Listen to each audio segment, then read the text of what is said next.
think about the satisfaction definition of God? This, yeah, so satisfaction according to God, what would that look like? No, no, no, Uh, no, no, no. That's our satisfaction is only finally we are it's basically Augustine. And actually, some people will cringe at this, but John Piper, with his Christian hedonism, was barking up the same tree. We are not finally satisfied by anything in this world, just like God cannot be reduced to anything in this world. The only way we will finally find full, complete, eternal satisfaction is with God, nothing less. That's the thesis. That's something that I've been trying to make noise about recently. I like when, if you ask what I guess is the hill that I'm dying on at the moment, it's about the emotive quality of human behaviors, how much we are motivated unknowingly by essentially emotive forces and dressing it up in the language of reason. I just had Robert Sapolsky on the show, who is a philosopher, I think, at Stanford, and he's written a book about free will.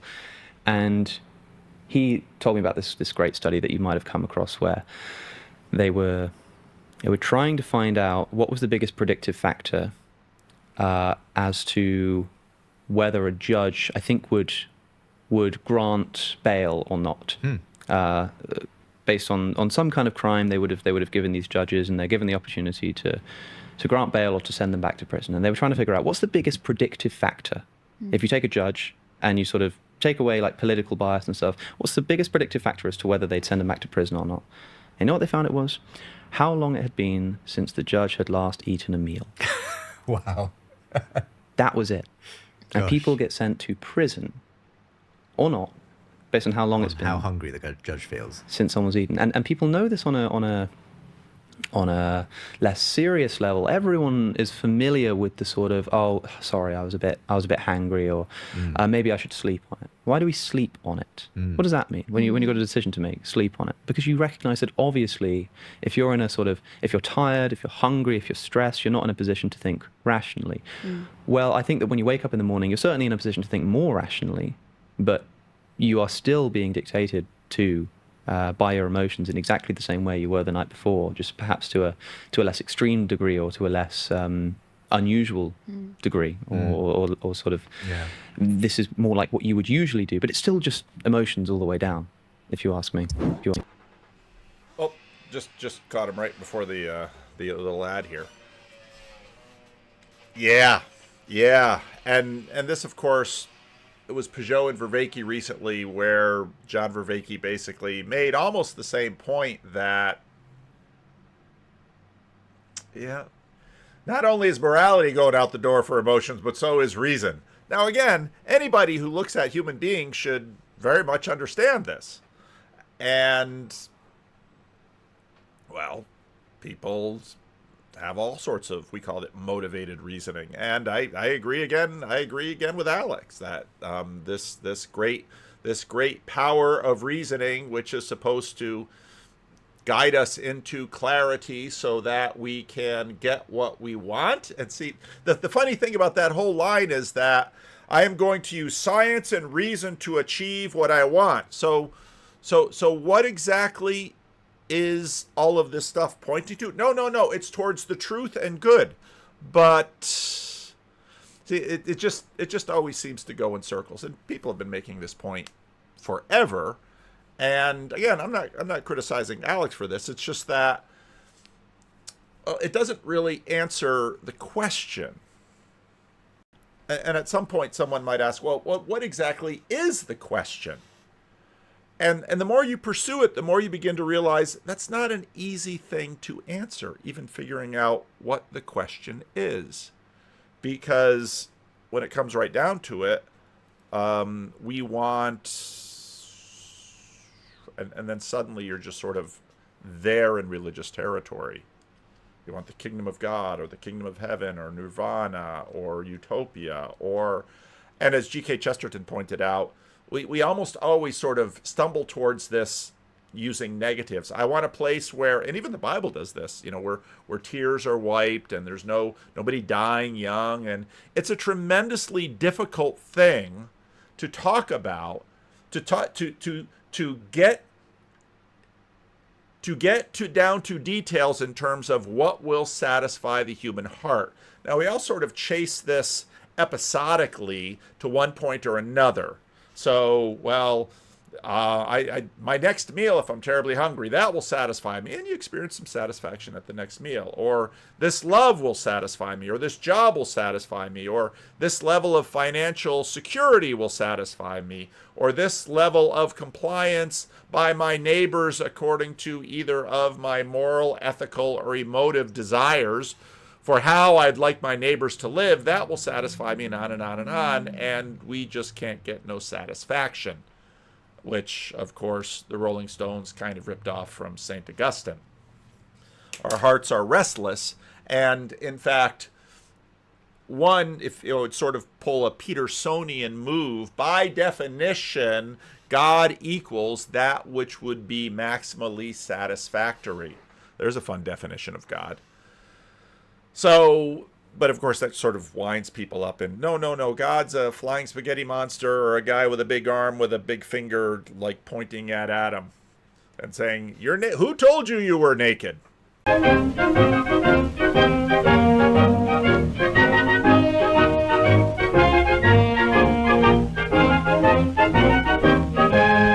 don't want to be happy. I want to be sad.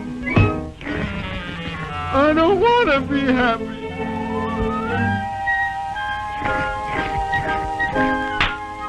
I want to be happy. I want to be glad. I want to be happy and glad and never again be sad.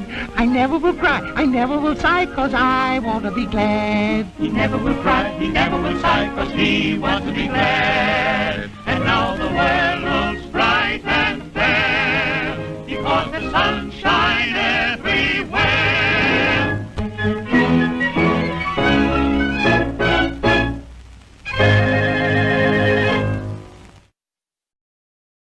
I was reading Dreer this morning. He had a good piece.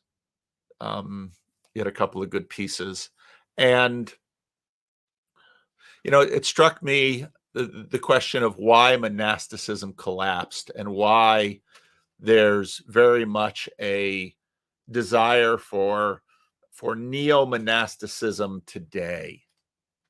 Remember one of my colleagues once said, if I had time and money, I wouldn't want to start a seminary. I'd want to start a monastery connected to my church, not a seminary. And monastery, of course, is a community dedicated to pursuing God as the ultimate source of satisfaction. And of course, Augustine put this plainly. The Desert Fathers lived this out in their asceticism. And monasticism at its peak didn't achieve what we might think. The Martin Shaw, Jonathan Peugeot conversation was just tremendous. And I loved how Shaw sort of basically put out on the table, and Jonathan laughed and agreed that monasticism isn't for everyone. Not everyone is able to be a desert sage. And this is in some ways when part of what happens in history is that when something gets a little out of kilter, the other thing rises, but usually the swings are way too wild and way too disruptive for proper balance. And so the monasteries were just swept away. Of course, the English started doing that even before the Protestant. They embraced the Protestant Reformation, just because Henry VIII saw all of that gold and said, basically didn't really say this, but in some ways could have said, so you want a vow of poverty, eh? I'll take all that gold that you have massed and I'll use it for what I want to use it for. And so, of course, Henry VIII raided the monasteries. And part of what happened in Germany was a similar thing. The monasteries were raided. But even in Catholicism, where the monastic movements endured, and in Orthodoxy, they play nothing like the role they play. Part of what I wanted to do a video about, and maybe still will, about Elizabeth Oldfield's interview with an autistic witch. She's autistic, and she's a witch, and she has visions. Such a fascinating thing. Connect that up with what Tanya Lerman said about who tends to have visions. It's just fascinating stuff. But a big part of what I wanted to say with respect to the Elizabeth Oldfield's conversation with the witch was Ross Douthat's observations about institutions. That one thing Christianity managed to achieve was a degree of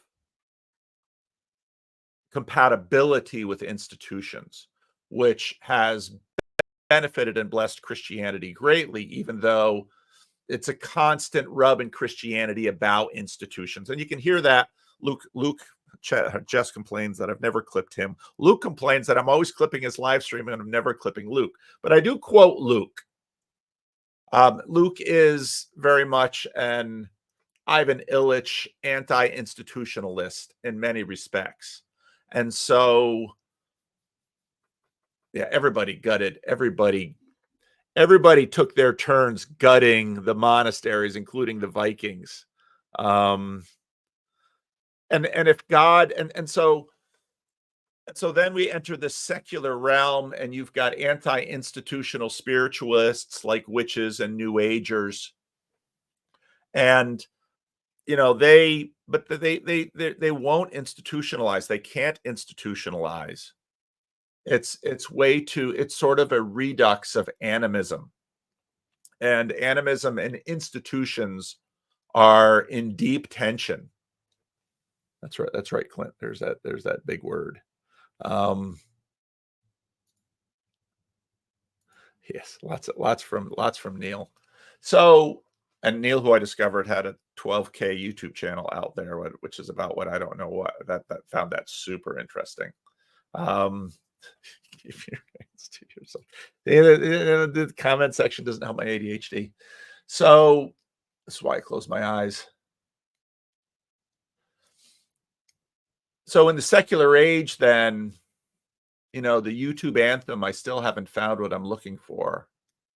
You can find that on the lips of New Agers. You can find that on the lips of church people. You can find that on the lips of everything. I think it's a function of the age of decay. I think it's a function of what I think Jesus says quite often, which is that this current dispensation, and I don't mean that as a dispensationalist or a Darbyist, but this current dispensation can only hold so much, which is in fact why Jesus ascends and will return in a different dispensation, a new heaven and a new earth, where we will reign with him, but our information and the details of which are very sketchy. And so I turn back to Augustine, and that our hearts are restless until they find their rest in God. And so the monastics sought that, the secularists seek it. We're all seeking God, but then when I use that word, all of the formation of that word just jumps into your imagination, because that's how language works. And so then that throws us into the dilemma around God number one and God number two. Is God a person? Is God agentic? Or is God arenic? And of course, God is both. And the Hebrews were the ones that really put that on the table, that there is no meta-divine realm. All the other religions imagined a meta-divine realm in which the gods play. And the Hebrews said, no, there is no arena above God. But then the incomprehensibility of God continues to dog us. And not only is he incomprehensible, Clint, you keep triggering me. Not only is God incomprehensible, but it's the greatest longing of all, because we can only be had by him. We can't fully have him, and we desire to have him, but he can't be had by us because we're simply too small, which is why the church is the bride of Christ and not the husband of Jesus, because what we finally long for is to be his bride, and we're too small. We certainly participate in that individually, but we have to really do that collectively. So Alex, you jumped in. What do you think about the satisfaction definition of God? This, yeah. So satisfaction according to God, what would that look like?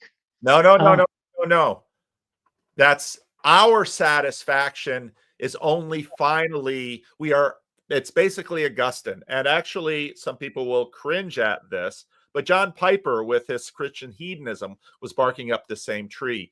We are not finally satisfied by anything in this world, just like God cannot be reduced to anything in this world. The only way we will finally find full, complete, eternal satisfaction is with God, nothing less. That's the thesis. gotcha. So it's like the user's manual by the person or the company that created the let's metaphorically say a car, or no, let's bring it back to more some kind of mechanical toy, and the instructions are given by the one who created it, so it can work at its best, and the functionality of it, it's by design. So in my why we can't get satisfaction in this world until we submit to God is because those settings came from the manufacturer. So all that stuff, all for it to be, if the car needs to be tuned or maintained, if you need to change the oil at 3,000 miles so the oil doesn't burn up, and you're like, no, I'm gonna do it my way, and so you go 10,000 miles, 20,000 miles before changing the oil. Eventually, that's gonna come back at you. So it's like You have to land the plane satisfaction here. without sense. Dude, I know Okay, you go long, Alex. So I all think right. I think I got what you're saying. And So it's a deeply evangelical Protestant framing, but it's right that we the difficulty is that we finally, and this is where my Calvinism comes in. God is not finally something that we pursue. God is someone who pursues and eventually has us, because we cannot wield him, and any attempt to wield him is deeply offensive once we know him. So yes, does that ring true to you? yes, it's why if you so for me to understand what Christianity is, I have to understand what the concept of sanctification is, because if I'm not being transformed in the notion of sanctification and whatever that means to me, I'm going to be way off the mark, because I know what a life without Christ in the rebellion. I know what that looks like. Yep. I lived it out, and there was pain, suffering, torment, and all kinds of debauchery, and it was there was no set. I thought I was having fun, but in the long run, it was Alex, smoke and mirrors. corner are our best approximation in some ways of Russell Brand. By the way you look, by the way you talk, by the story you just told, you are our Russell Brand in some ways. I don't know if that tracks for you or not, but I could see that. But I got a few others here that I want to get in, because basically what this is going to be is a half hour in each subject. So I'm gonna keep us moving fast. Chad, the girl dad, did you want to say something, or Yeah. No, well, I think it's funny that Alex said that it wasn't fun. I had tremendous fun being a heathen. I mean, let's just be honest about that, people. Like, there's a reason why. I mean, there's a reason why, you know, why when you can't or won't seek God, you will one will be appointed. I was just eating mud, by the way. That was really good. But like in Carl Jung, dun dun dun, he expressed this in a letter that he wrote in an exchange that he had with Bill Wilson, who was Bill Wilson's basically the co-founder of Alcoholics Anonymous. He and Carl Jung had a brief exchange via letters, and Carl Jung made the expression that he said that he believed that alcoholics, what alcoholics really had was a low level longing for God, and that they would find that they would seek that out anywhere they could except God. Because like you said, it's like this offensive thing. It's like, but you can't avoid the question that still calls you forward. And so that's inevitably what alcoholism basically is. And it's like this, my sponsor will call it a misdirected search for power. And it works until it doesn't. Yep. Yep. And there are many of those in this world. Oh, yes. Alcohol's just one of many. And that this is sort of where you get to Karen Wong and her, you get to the thing where you realize there is no bottom. And alcohol doesn't go deep enough. Yeah. Yeah. And, and let's say, even if you go in the opposite direction, you go higher. Yeah. Right? Yep. There's no heights high enough. I thought I was like, pursuing some sort of interesting pinnacle, let's say, in my life. Like I thought things were going so well, I could hardly believe it. And then it's like, oh, you think that's as high as you can go, do you? Oh, here's a daughter. That's right. Right. And it's still only, and like, it's ridiculous. I'm listening to, Lord, for the first time, I'm listening to Lord of the Rings. And I've just been introduced to Tom Bombadil. What a great character.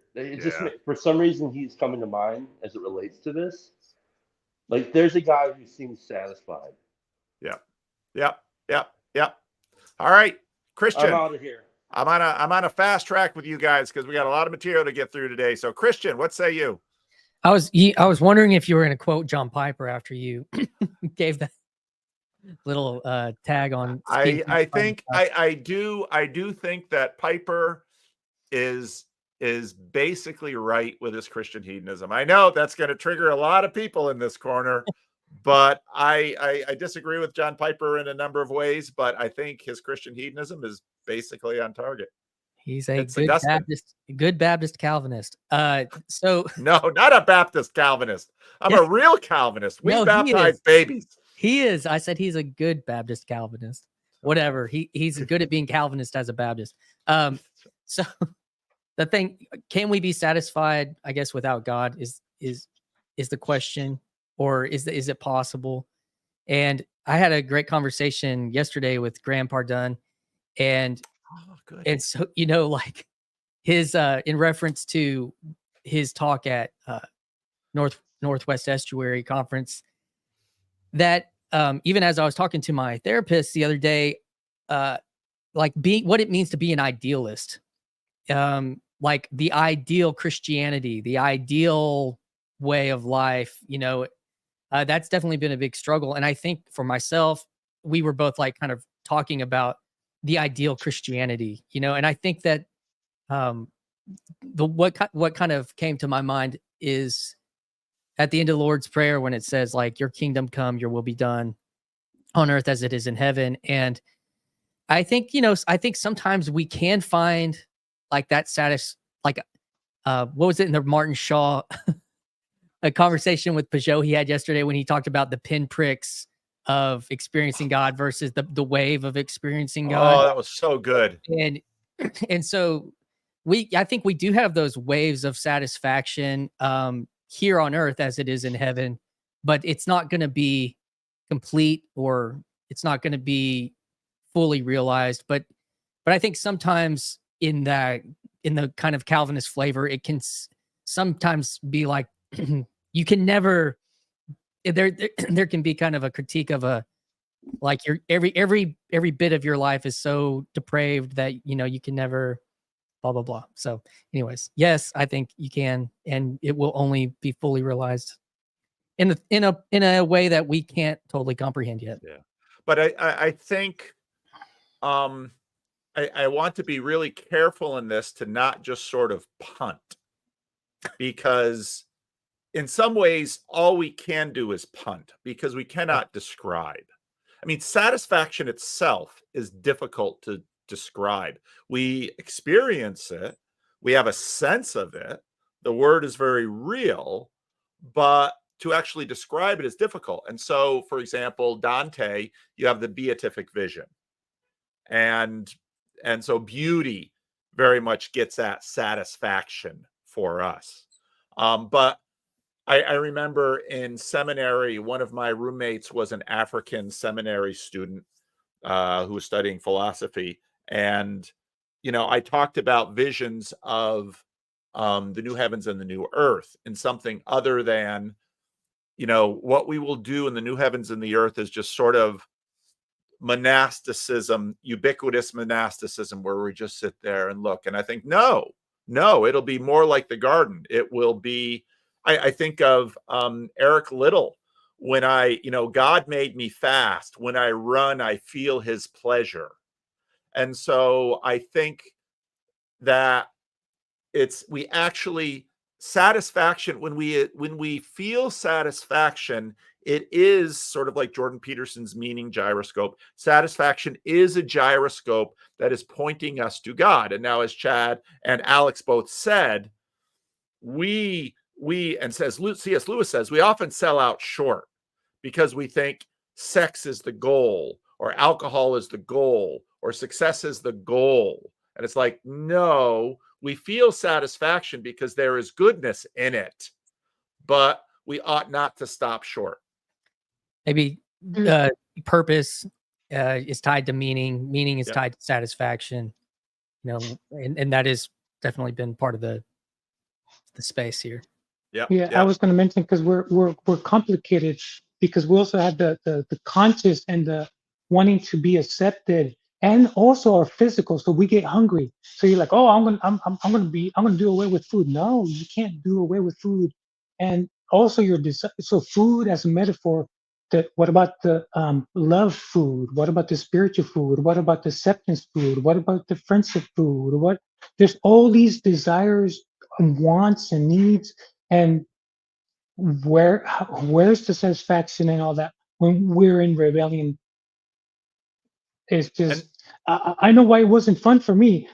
Trust me, I went all in, and maybe that's why it was so unsatisfactory, because it was so painful that the pain outdid the pleasure. It wasn't like, when I was timid, it was all glorious fun. But when I decided to go all in, it became so chaotic and painful and tormented that that pleasure could not last, and it broke me, to the core. And that's when I said, no, okay, no more. I will follow you, Christ. And that's when I decided to stop my rebelliousness. And ever since, and I'm not saying it's easy to be a Christian, because it's not easy to be a Christian. Because we're stuck in this flesh, and hunger, here comes hunger again. As a metaphor, here comes this that's carnal. why God is at and Peterson is right about this. God is at the top of the hierarchy.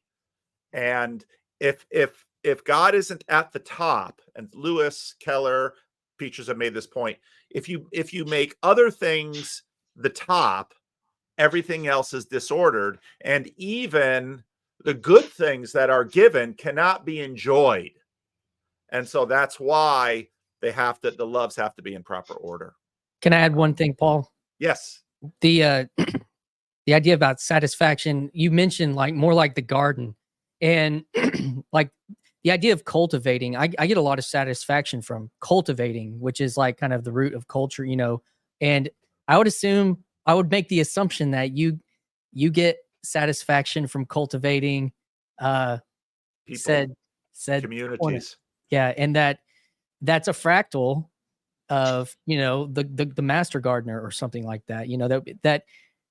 That satisfaction isn't And what is it, if I'm most satisfied in God whenever he's most, I can't remember the quote, but it's when you're walking in the way of that, living it within that fractal of what it means to be like, to be like the Father, to be like the gardener, to be like that, and not in a I am the Father gardener, but I'm following that way. So Alan, I'm gonna we're at the half hour here, so last word for this, and then I'm changing topics. Oh, yeah, yeah. Oh, I just wanted to jump on because, like, I just tuned in a couple minutes ago, but this is funny because I just made a video about this exact topic. My first video, it was weirdly synchronous with that topic of, like, I mean, the title of my video is very clickbaity, but can Ozempic lead to Jesus? Yep. And the idea is, well, it's like, we're going like the gift of Ozempic is we all have this like, well, we have this desire managed, like we all, I'm not in perfect shape but I do this, or I am beautiful and I have high status. It's like when everyone's super, no one is. When everyone's skinny, no one's skinny. Like we're gonna see the crumbling of an idol where it's like a strong god, like that's a strong idol of fitness. And I'm not saying Yep. it's gonna be perfect and there's still steroids and people are gonna do, get big muscles and because everyone's skinny and blah blah blah. But like the death of one of those hierarchies is a gift because you get to be like, well, not just like, oh, I know I'm tempted. I know, like, there's a deeper way in which we're blinded to how much we are attuned to that hierarchy. And the gift is, if you watch it crumble, you'd be like, well, I never thought the Titanic would sink. I never thought that mountain would crumble. I never thought this. It's like, okay, but now you have a moment to be like, before you give that attention to a new idol, is to like have a moment to be like, what's at the top of the hierarchy? What is the thing? Because it's not just the gifts, like Alex was talking about. It's not just the pleasure that's given to you. There's a longevity factor, and it's like what idol will never crumble, like what Right. hierarchy will never collapse. And people don't want to think about that. They're like, no, I'll be young and attractive and rich forever. It's like, actually you're not. And Ozempic proved that just even things that you're like, oh well, I might get old, but being thin will always be the thing. It's like, sometimes gods collapse and die. And so just really that longevity factor, and like seeing, like, I think because sometimes even our people like, you know what, live young, die fast, like it's okay that even I die, but it's like, not only will you die, but the ideal will die. Like Right. James Dean will eventually, you'll be like, I'll be like James Dean. I'll be like, well, one day people are gonna be like, who the F is James Dean? Like, who Yep. cares? And you'll be like, Yeah. no, but I thought Hey, I'd, baby, it all I'd be, goes. it's romantic and people will always remember me driving my sports car into a tree. It's like eventually they're just like, no one cares. And it's like even the deathly idea, even the things where we're like, well, I see my own shadow. I see the ways in which I've given myself to this ideal. It's like you don't really see all of it. And when it dies, when that idol dies, you can really see like, okay, wow, I'd given myself to something that was like a dying god, but like I want to put my trust into something that will never die. Yeah. I So never I know that thought was a the little bit body of a positivity. I never thought the body positivity hierarchy would fail. my Not for a lack hierarchies, of trying. Okay, Grease. yeah, but All right, so, I'm dropping y'all out. You can come in again.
I will come to you in the silence. I will lift you from all your fear. You will hear my voice. I claim you as my choice. Be still and know I am here. I am hope for all who are hopeless. I am eyes for all who long to see. In the shadows of the night, I will be your light. Come and rest in me. Do not be afraid, I am with you. I have called you each by name. Come and follow me, I will bring you home. I love you and you are mine.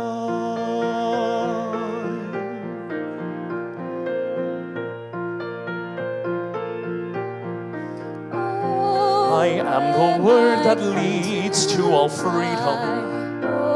I am the peace the world cannot give. I will call your name, embracing all your pain. Stand up now, walk and live.